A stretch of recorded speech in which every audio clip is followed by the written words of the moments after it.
नमस्कार, श्री स्वामी समर्थ. आजोळ काल, आज आणि उद्या या विशेष मालिकेमध्ये मी सौरभ नाईक तुम्हा सगळ्यांचं मनपूर्वक स्वागत करतो. खरं तर गेले काही दिवस आपण जे एपिसोड्स बघितले त्यामध्ये तुम्हाला आजोळची संकल्पना नेमकी काय आहे, कशा पद्धतीने हे स्वप्न साकार होते आणि पुढे काय करायचं या सगळ्याची थोडीशी आयडिया आलेली आहे. मात्र आज आपण आजोळच्या या सगळ्या युवा पिढीसोबत बसलो. खरं तर असं म्हणतात की सामाजिक कार्यांमध्ये कुठल्याही आध्यात्मिक कार्यात युवा पिढीचा फारसा सहभाग नसतो अशी साधारण कंप्लेंट असते, लोकांची तक्रार असते. मात्र या आजोळच्या कार्यामध्ये मोठ्या प्रमाणात युवा पिढी कार्यरत आहे आणि त्यातले काही प्रातिनिधिक आज आपल्या समोर आहेत. आणि आमच्या डोक्यातल्या ज्या काही संकल्पना आहेत, स्वामी कृपेनं आम्हाला जे समर्थ आणि स्फूर्त आहे ते आम्ही तुमच्यापर्यंत पोहोचवण्याचा प्रयत्न करणार आहोत. जशी ह्या आधी झालेल्या आपण बघतोय मालिकांमध्ये किंवा त्या एपिसोड्स मध्ये आजोळ म्हणजे काय किंवा आजोळची प्रत्येकाच्या डोक्यातली संकल्पना मांडली गेली. या निमित्तानं मी आशिषला विचारायचं की आशिष, एक युवा म्हणून आपण सगळ्यांचं प्रतिनिधित्व करतोय. आजोळ हे आपल्यासाठी आतापर्यंत आजी आजोबांचं असं घर मस्त कोकून अशा पद्धतीनं असायचं. हे आजोळ नेमकं कसं सर्व तुझ्या बोलण्यात मगाशी एक शब्द आला. तो शब्द होता की आजोळ हे एक स्वप्न. सो स्वप्नांचे पण ना दोन एक प्रकार असतात की एक झोपेत बघितलेली स्वप्न असतात, दुसरी जागेपणी बघितलेली स्वप्न असतात. तर आजोळ हे जे काही स्वप्न आहे ना, ते आधी जरी एका म्हणजे मानवाला आणि आईला जरी दिसलं असतं तरी ते नंतर जे स्वप्न आहे ते एकाच वेळी अनेकाच असतं. ते स्वप्नाने एक व्यापकता घेतली. आणि माझ्या लेखी हे जे आजोळ आहे ना, ते आजोळ हे फक्त आजी आजोबांचं नाहीये. तर आताच्या सध्याच्या आपण युगात जे आपण बघतोय की आपल्या युवांच्या मनात किंवा आपण एकत्रित सगळ्या लोकांच्या मनात एक प्रकारची असुरक्षितता आहे, एक प्रकारचं एकलकोंडेपणा आहे किंवा एकटेपणा आहे. सो ही जी सगळी निराशा नैराश्य वातावरण बनलेलं ना, ह्या सगळ्याचा एकदम असा परिणामकारक उतार म्हणजे मी आजोळ की आजोळ हा तो उतार आहे.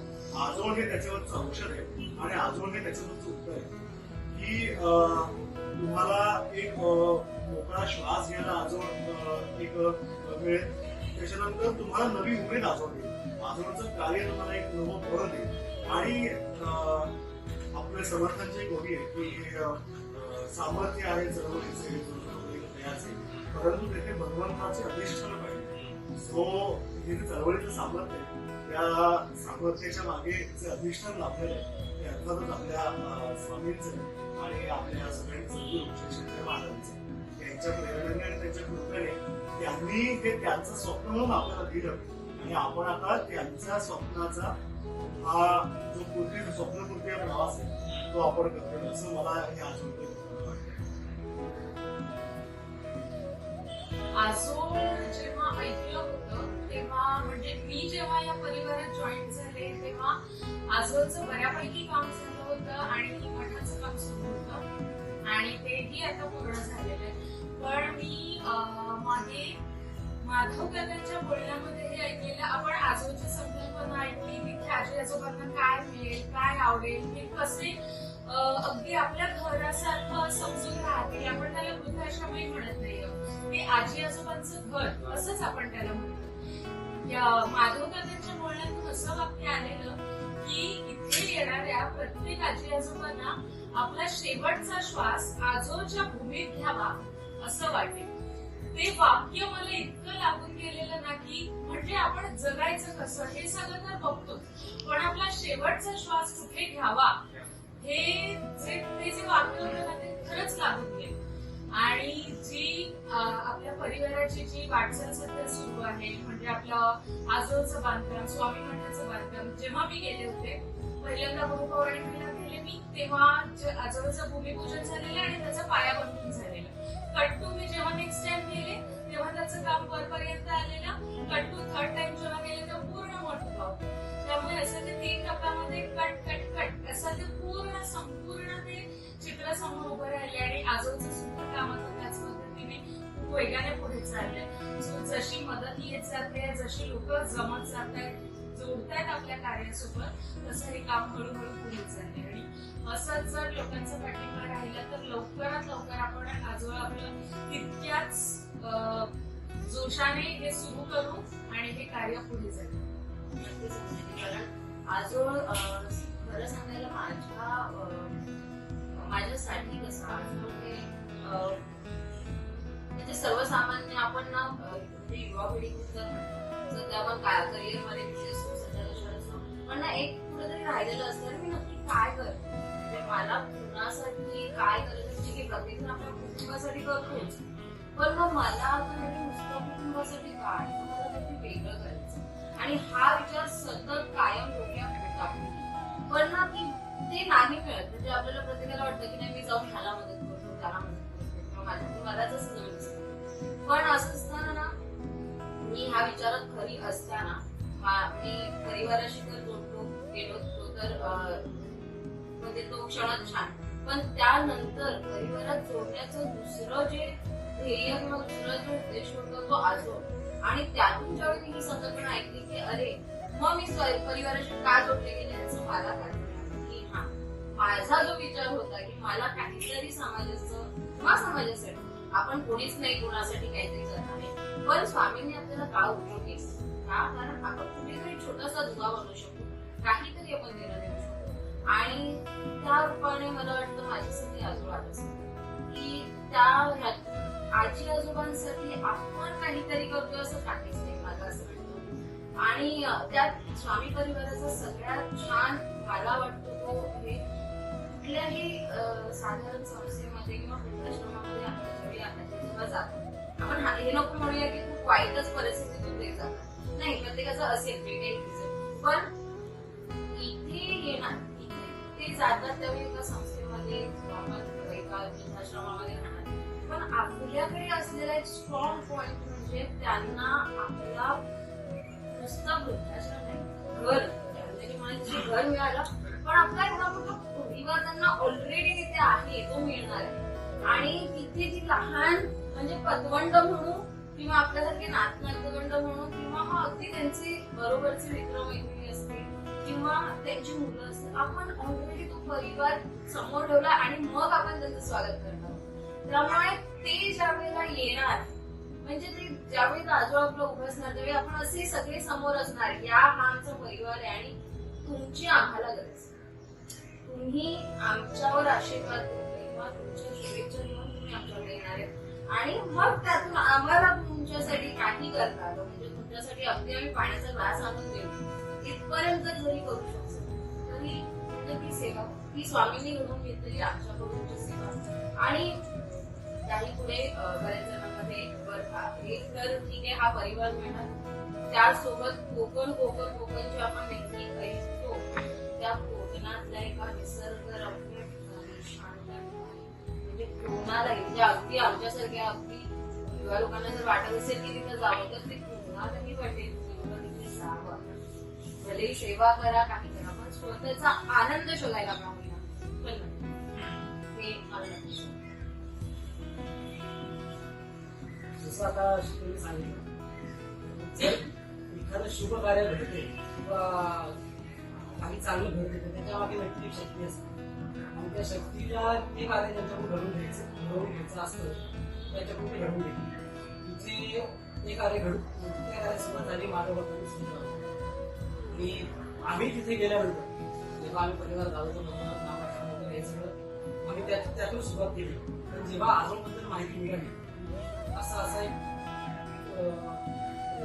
म्हणजे बांधकाम किंवा असं एक कार्य पुढे सरकते पण ते फक्त ऐकण्यात होतं बघण्याची इच्छा होती कधी बघायला मिळेल पण फक्त ऐकण्यात आणि ऐकत होते असं सांगितलं आणि त्यांनी त्याकडून जे माहिती मिळत होती की हे आजी आजोबांचं घर वृद्धाश्रम हा फक्त म्हणण्यात होता किंवा नाव पाठी लावण्याचा भाग झाला पण तिथे गेल्यानंतर जर आम्ही थर्ड पर्सन जर आम्ही जाऊन 2 दिवसासाठी जातो तर आम्हाला तिथे जे जिव्हाळा जे प्रेम मिळतं ते तिथे वैयक्तिक राहणाऱ्या माणसाला किती मिळत याचा तिथे आपण आत्महत्या करू शकत नाही ते तिथे स्वतः जाऊन राहतील त्यांच्यासोबत कारण त्या भूमीत जी ऊर्जा आहे सकारात्मक आहे ती इथे डिपेंड नाही पाहायला त्यांनी सोबतीला त्यांनी फक्त म्हणजे तिथे आजोळ हे वृद्धाश्रम नाही त्यांच्यासाठी बाग बगीचा बांधलेला आहे ते वेगवेगळे फुलं वगैरे त्यांची पुढची सोय सगळी करून ठेवली आहे त्यांना इतर वयात जड काम जमणार नाही त्यांनाही स्वतःच्या आवडीची काम करता येतं तर त्यासाठी त्यांनी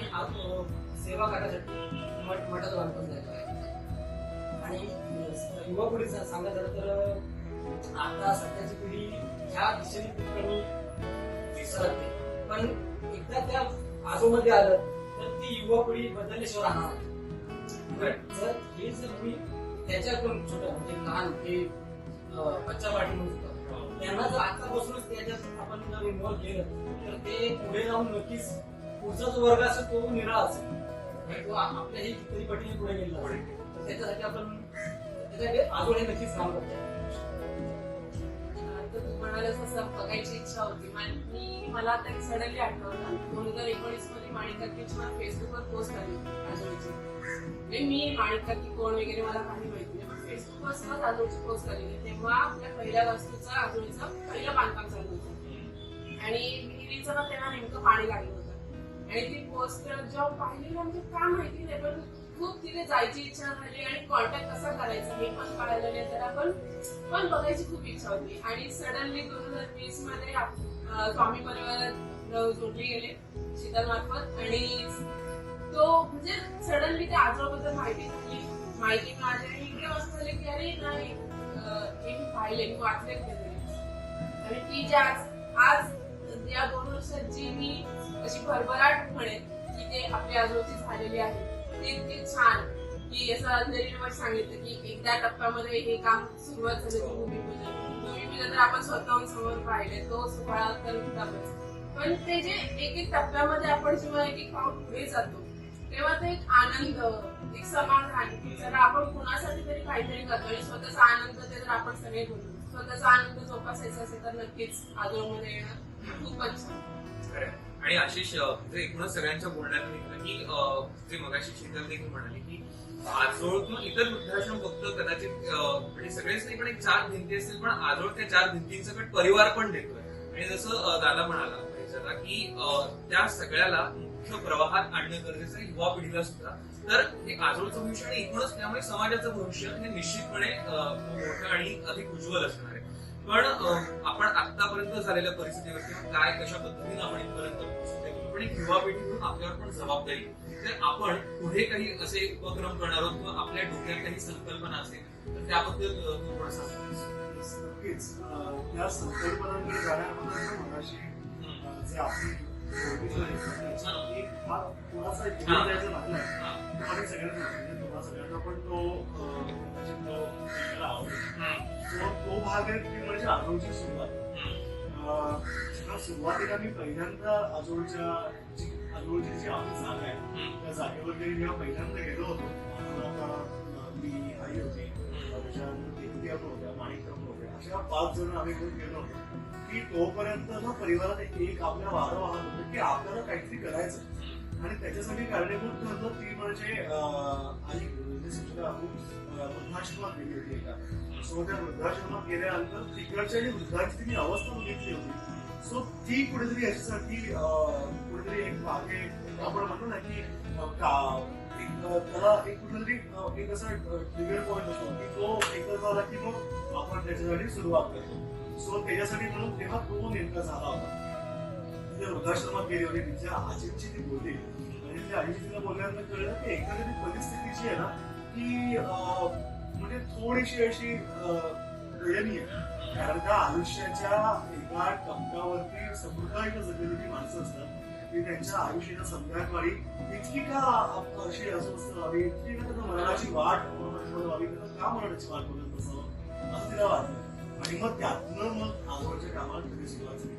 आजोळ एक स्वयंसेवी ट्रस्ट असं आपल्या या संस्थेचं नाव आहे आणि त्याच्या अंतर्गत आपण आजोळ प्रत्येकाला वृद्धाश्रम नाहीये, ते आपल्या आजी आजोबांचं पण ते याच्यात ऐकलं होतं ना की सूर्य मावळत नाही, सूर्य उगवत नाही, सूर्य नसतो, पण जगराणीसाठी त्याला बोलावं लागतं असं त्याच्यासाठी म्हणून आपण वृद्धाश्रम. सो त्याची सुरुवात झाली. आम्ही जेव्हा पहिल्यांदा त्या जागेवर गेलो विचारतो काय तुझ्या असं लागलं की आधी काहीतरी कोणतरी जावं असं झालं असं काहीतरी म्हणाले की अरे आहे काय आपण सांगणार की माझ्या सभोवताली एक 2 मनामध्ये बघितली तर माझ्या उंचीहून अधिक उंचीचं गवत, बापरीची झाडं, काजूची रोपं आणि त्यात म्हणजे ह्यात कुठली वस्तू उभी राहील असं मला विचारही मनात नव्हता. पण तरी मी मगाशी म्हटल्याप्रमाणे आपण म्हणतो ना परंतु त्याचे भरपूर अधिष्ठान पाहिजे. ते अधिष्ठान आपल्या पाठीशी अगदी भरपूरपणे होतं आणि बाबांचं.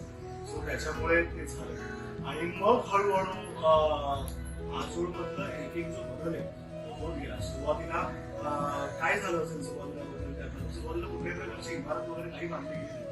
तर सुरुवातीला काय आपण केलं माहिती का आपण आजोळमध्ये सुरुवातीला चाफ्याची झाडं लावली. त्याच्यानंतर ती चाफ्याची झाडं लावली. त्याच्यानंतर मग आपण ते गुलाबाची झाडं लावली की जेणेकरून भविष्यात ती झाडं आजोळचं बांधकाम जेव्हा सुरुवात होईल तेव्हा ही झाडं बहरतील फुलतील आणि इथे येणाऱ्या प्रत्येकाला सुगंध देतील आणि त्या झाडांची काही जी फुलं असतील ती आपण आपली जी माऊली आहे स्वामी आहे त्याच्या चरणी आपण कृतज्ञतेने अर्पण करू शकतो. त्याच्यासाठी मग ती झाडं आली आणि मग त्याच्यानंतर मग काम सुरू झालं ते आजोळच्या पहिल्या वास्तूच्या निर्माणाला. पहिल्या वास्तूचं निर्माण जेव्हा सुरू झालं तेव्हा मला असं आठवतं की तेव्हा मी तिथे होतो जुगलकाकांची संस्थेतून सुरुवात झाली होती आणि तेव्हा पण असं बांधायचे 4 खोले करायचे 3 माणसं राहतील वगैरे. म्हणजे आपल्या भविष्यातल्या संकल्पना या अगदी स्वच्छ होत्या की आपल्याला हे करायचं असं करायचंय आणि असं करायचंय. मात्र याच्या मागे जे मोठी शक्ती लागते ना ती असते आर्थिक शक्ती. कारण का आपण जे काम करतोय हे पैशाशिवाय हे काम शक्य नाही. पण मला त्याच्यातनं अगदी प्रामाणिकपणे आणि अनुभवाने सांगावं लागतं. म्हणजे सांगावं असं वाटतं की आपलं काम जर नेक प्रामाणिक आणि सचोटीने जर आपण करत असू ना तर आपल्या कामाला प्रभूचे हजारो हात लागतात आणि परिवाराच्या लोकांनी ते हजारो हात लागले गेले आणि त्या कामातलं पहिली जोगलकाका आपल्यासाठी पुढे आले आणि पहिल्यावरती इतरे सदस्य पुढे आले आणि त्याच्यानंतर पहिली वास्तू ही आजची आपली आजोळची होती ती पहिली वास्तू होती आणि ती वास्तू सुरू असतानाच मग आता आजोळ म्हटल्यानंतर ना आपल्या डोळ्यासमोर एक टिपिकल असं उभं राहतं. याचं एक छोटं टोंगदार घर असेल, त्याला टोंगर असेल, अंगण असेल, त्याला नाव असेल, आत कोणतरी माझी छोटीशी आजी बसलेली असेल आणि ते चित्र जसं डोळ्यासमोर उभं राहतं तसंच हे आलं की आपला सगळ्यांचा आग्रह होता की हे घर जरी किती प्रशासन खर्च किती आला ना काही आला ना तरी ह्याचं जे कोकणातलं आजोळ पण आहे ना ते अबाधित राहतं. त्याच्यासाठी ते कौलारूच घर झालं त्यासमोर अंगण झालं आणि मग आजोळला सातशे विहिरी त्या विहिरीने त्याचे आजोळ आहे त्याची संपन्नता आणखी वाढवली. त्या विहिरीचं नाव आपण सगळ्यांनी प्रेमाने नर्मदा ठेवू. स्वामी तिथे आपल्याकडे नर्मदा आणली. सो ती आणि आता आजोळची दुसरी वास्तू आहे आणि सगळ्यांच्या सहकार्याने आता दत्तदेवीच्या मूर्तावरती स्वामींचं मूर्ती केलं करायला. सो ही जी आजोळची प्रगती आहे ना ती अशी काही एका दिवसात झालेली नाहीये. त्याच्यासाठी आधी प्रचंड विचार झाला. त्या विचारातून प्रत्येकापर्यंत तो विचार पोहोचवला गेला आणि तो विचार पोहोचवल्यानंतर जे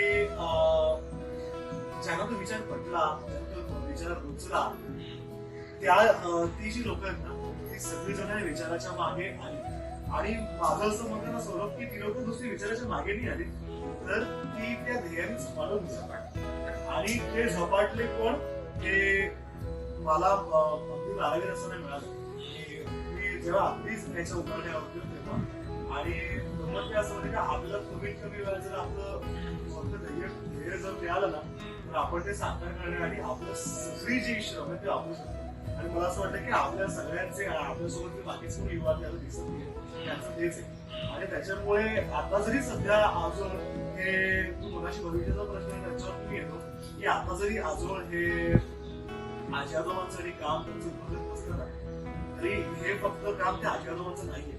जे प्रवाह बाहेरचे आहे ज्यांना सध्याच्या काळात आपण म्हणतो की सगळं मिळतं तिथे प्रेम आणि आपुलकी माया भेटत मिळत नाही. सो आपल्या सगळ्यांचं भविष्यातलं हेच काम आहे की जी अशी लोक आहेत की त्यांना आपल्या मायेचा आपल्या प्रेमाचा असा हात देणं आणि त्यांना सांगणं की घाबरू नका आम्ही आहोत आपण एकटे निघत आपण सगळीजण आहोत. आणि मला असं वाटतं की भविष्यातलं हे सगळ्यात मोठं काम आहे की ते प्रत्येक घटकासाठी फक्त आजीवनासाठी अशातला भाग नाही तर ज्यांचं कोणी नाही ना त्यांचं आजोळ आहे असं प्रत्येकाला वाटतं. मी थोडंसं मागे जाते पण आवर्जून नावं घ्यायची तर आहेतच पण हा विचार देणारे ते आता आयुषने जे सांगितलं की हा उदात्त विचार करण्याचा आपल्याला तेवढी बुद्धी नाही पण ते त्यांच्याकडून आपण शिकलो. म्हणजे आजोबाने काय दिलं तर फार छोट्या छोट्या का असताना त्या शिकवणी पावलोपावली आपल्याला मिळत गेल्या. पण सगळ्यात मोठा विचार मला यामागचा जो भावला होता त्यावेळी जे मला की माझ्याकडे एखादं घबाड आलं किंवा माझ्याकडे एखादं काहीतरी वस्तू आली किंवा ते काही असो, म्हणजे ते गट जे आलेलं आहे त्याचा मी जास्तीत जास्त काय विचार करेन, म्हणजे आपल्यासारखं सामान्य व्यक्ती काय विचार करेल की अरे हे मला मिळालंय, मी याची एक गाडी घेतो, एक बंगला घेतो, मस्त घर बुक करतो, मुंबईमध्ये प्रशस्त ठिकाणी एखादा फ्लॅट बुक करतो आणि मी माझं जीवन संपवतो. पण असं काहीतरी वडिलोपार्जित आपल्याकडे आल्यानंतर आपण ते समाजात ते आलं, ते आपण मागितलं नाही काही नाही, पण ते आलं, ते तसं आल्यानंतर आपण ते समाजाला पुन्हा देऊन टाकूया, हा जो उदात्त विचार आईच्या आणि काकाच्या मनात जो आला होता. आणि त्यानंतरची ही सुरुवात, मग हे सगळे विचार आणि ह्या सगळ्या संकल्पना ह्या त्यांच्याकडून आपल्याला मिळाल्या. आणि तो वारसा घेऊन मला वाटतं आपल्यासारख्यांनीही पुढे जावं, जेणेकरून जो प्रवाह आशिष सांगू इच्छितो की फक्त तुम्हाला इथे वृद्धाश्रम, फक्त आजी आजोबा, फक्त युवा पिढी किंवा त्यातलं काम किंवा सेवा एवढंच मिळेल असं नाही. इथे प्रत्येक पावलावर तुम्ही काही ना काही शिकणार आहात, काही ना काहीतरी मिळवणार आहात. आणि जसं म्हटलं, प्रत्येकाचा जो आनंद आहे तो त्यातच आहे आणि ते नक्कीच इथे मिळतं. त्यामुळे तो एक विचार नक्कीच आहे, सगळ्यांनी यावं. याच्यामध्ये काय आहे ना शीतलताई, की आपण जे सगळे युवा आहोत ना, आपल्याला काहीतरी करायचं असतं, सेवा करायची आहे, समाजासाठी काहीतरी करायचं हे आपल्या मनात असतंच. पण ते काय करायचं, कसं करायचं हे आपल्याला कळत नाही. आणि याची वाट मला वाटतं आपल्याला परिवाराने दाखवून दिली. आणि परिवारामध्ये नामस्मरण आहे, नाम घेतलं जातं, त्याचं जे महत्व आहे, नामाचं जे महत्व आहे, शिवाय सेवा कशी आपण करू शकतो, कशा पद्धतीने करू शकतो, ही आपल्याला परिवाराने दिलेली आध्यात्मिक आणि सामाजिक दोन्ही कारण आवडेल त्यानुसार.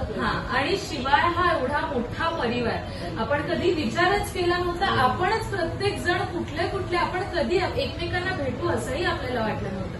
पण या परिवारामार्फत आपण एकत्र जोडले गेलो आणि आता हे स्वप्न आपण बघतोय आजोळचं, आणि तेही आता लवकरच आपल्या सगळ्यांचं पूर्ण होईल. ह्यासोबत आपल्याला म्हणजे एकतर मार्ग तर आहे, पण त्या मार्गावर चालायचं कसं, जे आतापर्यंत म्हणजे इथे येण्या अगोदर जे आपले जे बॅकग्राऊंड आहे आपला, की आपण कोणत्या क्षेत्रातून चालू आहोत, तर तो एक आपल्यावरती प्रभाव राहतो. कारण वयाचे 25-30 वर्ष आपण त्याच्यात वावरत आलो असतो, आणि तो इथे आल्यानंतर जो 2 वर्षामध्ये आपल्यामध्ये जो वैयक्तिक जो बदल झाला आहे, तो बदल अशा ह्या ठिकाणा व्यतिरिक्त पुढे झाला असता तर झाला होईल असं वाटत नाही. शिवाय जे म्हणजे आपण आपली जी पुढची पिढी बघतो त्यांच्यावरतीही असे संस्कार व्हावेत ही आपली सगळ्यांची इच्छा असणार आहे. त्यांना आतापासूनच जर आपण ह्या मार्गात ठेवलं तर ते ह्या कार्याला किती पुढेपर्यंत घेऊन जातील. आणि आज आपण फक्त एका वृद्धाश्रमाचा विचार करतोय, अजून पुढे जाऊन त्या जागेवरती अजून काय काय बनेल हे आपण विचारही करू शकतो. आता थोडंसं ना मला त्यात अगदी छान तो बोलला महेशला, की मला असं नेहमी वाटतं परिवारात की जोपर्यंत ना मी बाहेर असं आपण वावरत होतो, परिवारात जोपर्यंत नव्हतो ना तोपर्यंत आपण ना आपल्या बाह्य गोष्टींवरच खूप फोकस केलेला होता. पण ज्या वेळेला परिवारात आलो ना, तेव्हा परिवारात आल्यानंतर जेव्हा हे उपक्रम, सेवा, त्याच्यानंतर हे जे सगळं जेव्हा पाहत गेलो ना, तेव्हा जाणवलं की खरा प्रवास हा बाहेरचा नाहीच आहे, तो खरा प्रवास हा आपला आहे, आपल्या आतला प्रवास आहे. आणि त्या आतल्या प्रवासाचा जी वाट आहे ना, ती अशी कोणी दाखवून वगैरे आपल्याला मिळत नसते सर, तर मग ती आपल्याला अनुभवायची असते. आणि मग ते अनुभवण्यासाठी आपल्याला बाहेरचे बाह्य प्रसंग ते उपयोगी पडतात. आणि ह्या उपक्रमामधून आपल्याला ते मिळाले. म्हणजे आपल्याला एखाद्या विषयी आपल्याला प्रेम, सहानुभूती, किंवा एखाद्याला असल्या आपण एखाद्याला समजा गरीब एखाद्या गरजू माणसाला बघितल्यानंतर जी हळहळ असते ना, ती काही आपल्याला कोणी शिकून येत नाही, ती अनुभवात नाही येते. आणि मला असं वाटतं की परिवाराने तो आपल्याला व्यापक अनुभव दिला. आणि ह्या सगळ्याची शक्ती जी आहे ना, ती 100% आपल्याला एकाच ठिकाणून येते, म्हणजे ती आपल्या भाऱ्यांकडनं येते, आणि त्याशिवाय ते नाही. आणि त्याच्यामुळे मला असं वाटतं की हा बाह्य बदलासोबत महिन्याला कसं म्हणाल असं, हा प्रवास बाह्य बदलापेक्षा जास्तही हा आंतरिक बदलाचा प्रवास आहे, की तर कदाचित आपण याच्यात पुढे जाऊ शकतो. डेफिनेटली आशिष, तू ज्या पद्धतीने सांगितलं, हा एक प्रवास आहे, तो आंतरिक प्रवास आहे, तसाच तो बाह्य प्रवास आहे आणि आपणही देखील या प्रवासातले आहोत, या पालखीचे भुई आहोत आणि निश्चितपणे आम्ही देखील जे करतो ते आतापर्यंत या परिवारात असलेल्या ज्येष्ठांकडे, सगळ्याच परिवारातल्या सदस्यांकडे बघून शिकत आलोय आणि तोच वसा आम्ही पुढे घेऊन जाण्याचा प्रयत्न करतोय. तुम्हालाही जर या परिवारात सामील व्हायचं असेल, आजोळसाठी फ्लिप कार्य करायचं असेल, आपली फुल ना मुलाची बकरी काही असेल तर त्याचे आम्ही डिटेल्स डिस्क्रिप्शन बॉक्समध्ये दिलेले आहेत, त्यावर जाऊन तुम्ही चेक करू शकता. आणि आता मला असं वाटतंय की हे बघणारा प्रत्येक जण मदत करू शकतो. असं नाही की कुठली फक्त आर्थिक स्वरूपाची, सामाजिक कुठल्याही पद्धतीची मदत करू शकतो आणि काहीच नाही तर अर्थात तुमच्या खाली एक सबस्क्राईबचं बटन आहे, ते दाबून जरी तुम्ही मदत केली ती देखील आमच्यासाठी खूप आहे, कारण हे कार्य लोकांपर्यंत पोहोचणं गरजेचं आहे. त्यामुळे हा व्हिडिओ असतील किंवा आजोळचे येणारे अनेक व्हिडिओज हे अनेकानेक लोकांपर्यंत शेअर करा, हे चॅनल सबस्क्राईब करा आणि अर्थातच तुमच्या शुभेच्छा आणि तुमचा पाठिंबा राहू द्या. तुम्ही सगळे परिवारात सामील झाला तर अजूनच जास्त मजा येईल. त्यामुळे निश्चितपणे आपण भेटूच, आपली निश्चितपणे भेट होईल आणि नक्की आजोळला या, कारण हे एक आजोळ आहे आणि आजोळ म्हणजेच इथे सौख्य फुलतं.